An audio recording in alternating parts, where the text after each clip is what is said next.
Alam niyo ba guys, nagbayad ako ng payment nung nag-cash loan kasi ako sa home credit ng 10,000 and then nag-full payment po ako.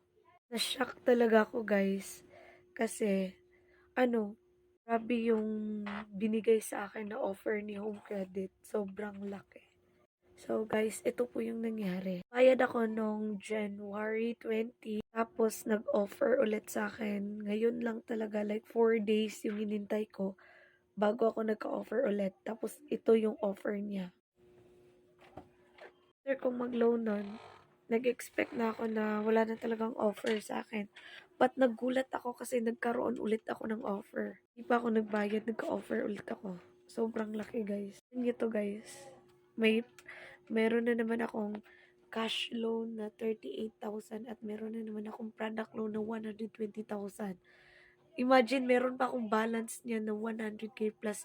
Meron pa yung product loan ko na laptop at saka meron pa akong kwarta. Sobrang laki.